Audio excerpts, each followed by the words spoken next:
Okay, Warhorse, Chapter 7, page 49. It was just after reveille the next morning, and we were rummaging around in our nose bags for the last of our oats when I saw Captain Jamie Stewart striding along the horse lines toward us. Behind him, swamped in a vast greatcoat and a peaked cap, trailed a young trooper I had never seen before. He was pink-faced and young under his hat and reminded me at once of Albert. I sensed that he was nervous of me, for his approach was hesitant and reluctant. Captain Stewart felt Topthorne's ears and stroked his soft muzzle as he always did the first thing in the morning, and then reaching across, he patted me gently on the neck. "Well, Trooper Warren, here he is," said Captain Stewart. "Come closer, Trooper, he won't bite. This is Joey. This horse belonged to the best friend I ever had, so you look after him, do you hear?" His tone was firm but not unsympathetic. "And Trooper, I will be able to keep my eye on you all the time because these two horses are inseparable. They are the two best horses in the squadron, and they know it." He stepped closer to me and lifted my forelock clear of my face. "Joey," he whispered, "you take care of him. He's only a young boy, and he's had a rough ride in this war so far." So when the squadron moved out of the wood that morning, I found I could no longer walk alongside Topthorne as I had before with Captain Nichols, but was now just one of the troop following behind the officers in a long column of troopers. But whenever we stopped to feed or drink, Trooper Warren was careful to walk me over to where Topthorne stood so that we could be together. Trooper Warren was not a good horseman. I could tell that the minute he mounted me. He was always tense and rode me heavy in the saddle like a sack of potatoes. He had neither the experience and confidence of Corporal Samuel Perkins, nor the finesse and sensitivity of Captain Nichols. He rocked unevenly in the saddle and rode me always on too tight a rein, so that I was forced to toss my head continuously to loosen it. But once out of the saddle, he was the gentlest of men. He was meticulous and kind in his grooming, and attended at once to my frequent and painful saddle sores, chafings, and leg swellings, to which I was particularly prone. He cared for me as no one had since I left home. Over the next few months, it was his loving attention that was to keep me alive. There were a few minor skirmishes during that first autumn of the war, but as Captain Nichols had predicted, we were used less and less as cavalry and more as transport for mounted infantry.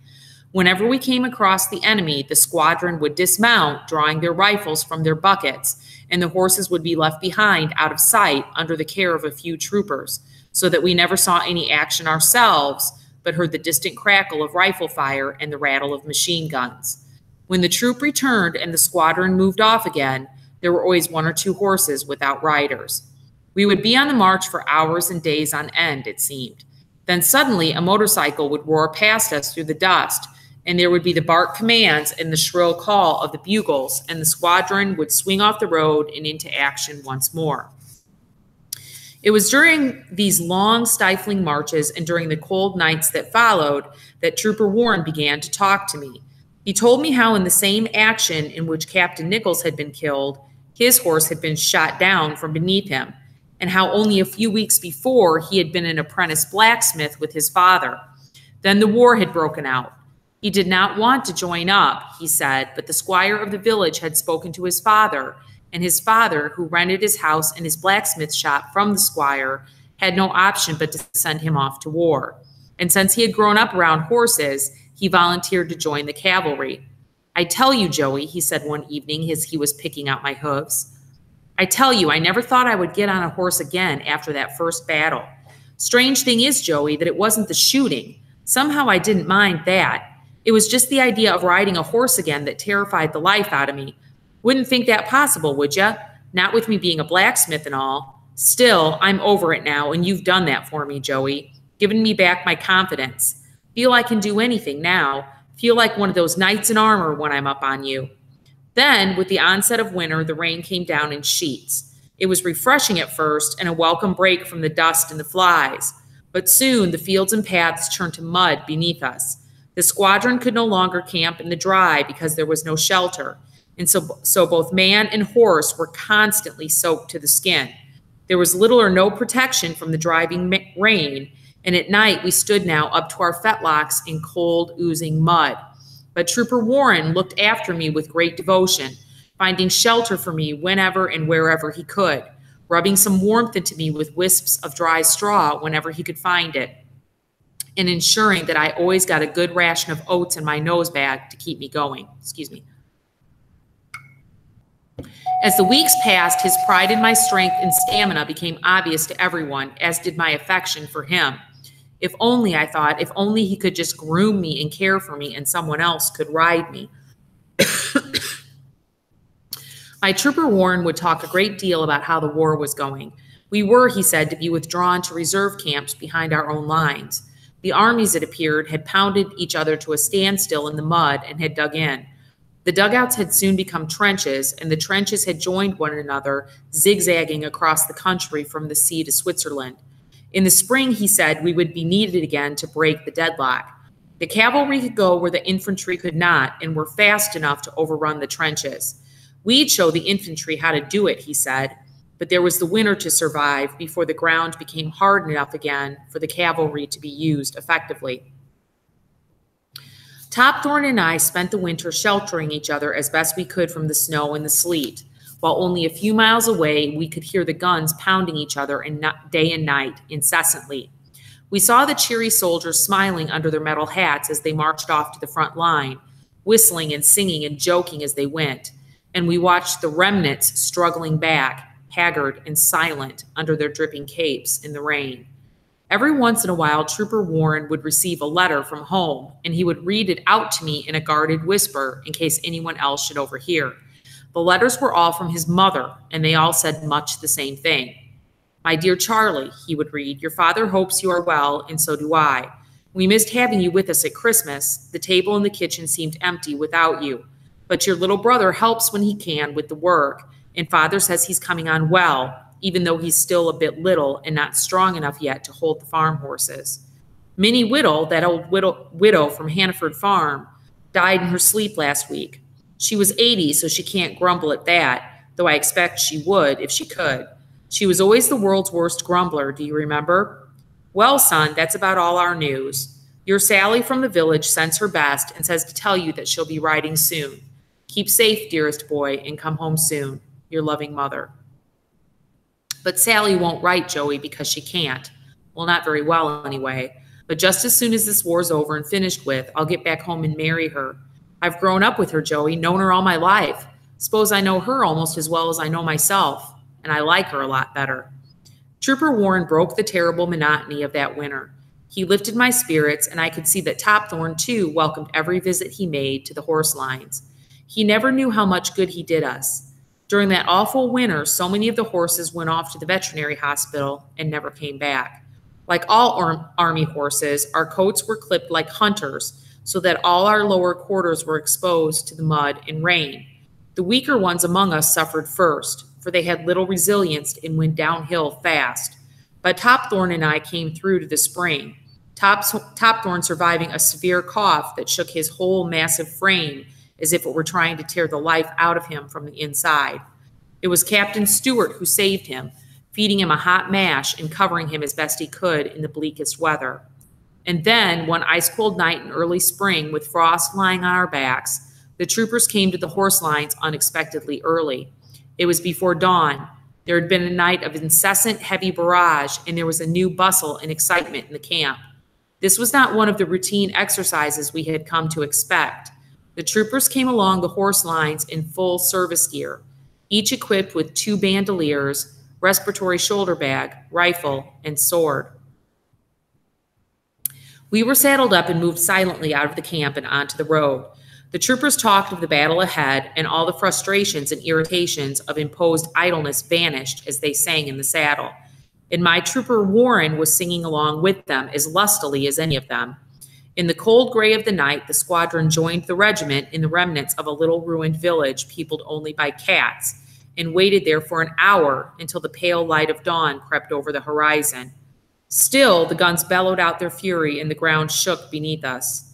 We passed the field hospitals and the light guns before trotting over the support trenches to catch our first sight of the battlefield.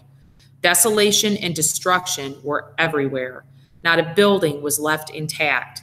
Not a blade of grass grew in the torn and ravaged soil. The singing around me stopped, and we moved on in ominous silence and out over the trenches that were crammed with men, their bayonets fixed to their rifles. They gave us a sporadic cheer as we clattered over the boards and out into the wilderness of no man's land, into a wilderness of wire and shell holes and the terrible litter of war. Suddenly, the guns stopped firing overhead. We were through the wire. The squadron fanned out in a wide, uneven echelon, and the bugles sounded. I felt the spurs biting into my sides and moved up alongside Topthorne as we broke into a trot. "Do me proud, Joey," said Trooper Warren, drawing his sword. "Do me proud." Okay, you're going to want to stop there and answer questions 7 and 8. Those are the questions you can answer with Chapter 7. Okay, Chapter 8, page 58. This will enable you to answer the last 2 questions on the open text quiz, questions 9 and 10. For just a few short moments, we moved forward at a trot as we had done in training. In the eerie silence of no man's land, all that could be heard was the jingle of the harness and the snorting of the horses. We picked our way around the craters, keeping our line as best we could. Up ahead of us, at the top of a gentle sloping hill, were the battered remnants of a woods, and just below, a hideous rusting roll of barbed wire that stretched out along the horizon as far as the eye could see. "Wire," I heard Trooper Warren whisper through his teeth. "Oh, God, Joey, they said the wire would be gone. They said the guns would deal with the wire. Oh, my God." We were cantering now, and still there was no sound nor any sight of any enemy. The troopers were shouting at an invisible foe, leaning over their horses' necks, their sabers stretched out in front of them. I galvanized myself into a gallop to keep up with Topthorne, and as I did, so the first terrible shells fell among us, and the machine guns opened up. The bedlam of battle had begun. All around me, men cried and fell to the ground, and horses reared and screamed in an agony of fear and pain. The ground erupted on either side of me, throwing horses and riders clear into the air. The shells whined and roared overhead, and every explosion seemed like an earthquake to us. But the squadron galloped on inexorably through it all toward the wire at the top of the hill, and I went with them. On my back, Trooper Warren held me in an iron grip with his knees. I stumbled once and felt him loose a stirrup and slowed so that he could find it again. Topthorne was still ahead of me, his head up, his tail whisking from side to side. I found more strength in my legs and charged after him. Trooper Warren prayed aloud as he rode, but his prayers soon turned to curses as he saw the carnage around him. Only a few horses reached the wire, and Topthorne and I were among them. There were indeed a few holes blasted through the wire by our bombardment so that some of us could find a way through, and we came at last upon the first line of enemy trenches, but they were empty. The firing came now from higher up, in among the trees, and so the squadron, or what was left of it, regrouped and galloped up into the woods, only to be met by a line of hidden wire in among the trees. Some of the horses ran into the wire before they could be stopped and stuck there, their riders trying feverishly to extract them. I saw one trooper dismount deliberately once he saw his horse was caught. He pulled out his rifle and shot his mount before falling dead himself on the wire. I could see at once that there was no way through, that the only way was to jump the wire. And when I saw Topthorne and Captain Stewart leap over where the wire was lowest, I followed them, and we found ourselves at last in among the enemy. From behind every tree, from trenches all around, it seemed, they ran forward in their piked helmets to counterattack. They rushed past us, ignoring us, until we found ourselves surrounded by an entire company of soldiers, their rifles pointing up at us. The crump of the shelling and the spitting of rifle fire had suddenly stopped. I looked around me for the rest of the squadron to discover that we were alone. Behind us, the riderless horses, all that was left of a proud cavalry squadron, galloped back toward our trenches, and the hillside below was strewn with the dead and dying. "Throw down your sword, trooper," said Captain Stewart, bending in his saddle and dropping his sword to the ground. "There's been enough useless slaughter today. No sense in adding to it." He walked Topthorne closer toward us and reined in. "Trooper, I told you once we had the best horses in the squadron, and today they showed us they are the best horses in the entire regiment, in the whole confounded army, and there's not a scratch on them." He dismounted as the German soldiers closed in, and Trooper Warren followed suit. They stood side by side, holding our reins while we were surrounded. We looked back down the hill at the battlefield. A few horses were still struggling on the wire, but one by one they were put out of their misery by the advancing German infantry, who had already regained their line of trenches. They were the last shots in the battle. What a waste, the captain said. What a ghastly waste. Maybe now, when they see this, they'll understand that you can't send horses into wire and machine guns. Maybe now they'll think again. The soldiers around us seemed wary of us and kept their distance. They seemed not to know quite what to do with us. The horses, sir? Trooper Warren asked. Joey and Topthorne, what happens to them now? Same as us, Trooper, said Captain Stewart. They're prisoners of war, just as we are. Flanked by the soldiers who hardly spoke, we were escorted over the brow of a hill and down into the valley below. Here, the valley was still green, for there had been no battle over this ground as yet. All the while, Trooper Warren had his arm over my neck to reassure me, and I felt then that he was beginning to say goodbye. He spoke softly into my ear. Don't suppose they'll let you come with me where I'm going, Joey. I wish they could, but they can't. But I shan't ever forget you. I promise you that. Don't you worry, Trooper, Captain Stewart said. The Germans love their horses every bit as much as we do. They'll be all right. Anyway, Topthorne will look after your Joey. You can be sure of that. As we came out of the woods and onto the road below, we were halted by our escort. Captain Stewart and Trooper Warren were marched away down the road toward a cluster of ruined buildings that must have one time been a village, while Topthorne and I were led away across the fields and farther down the valley. There was no time for long farewells, just a brief last stroke of the muzzle for each of us, and they were gone. As they walked away, Captain Stewart had his arm around Trooper Warren's shoulder.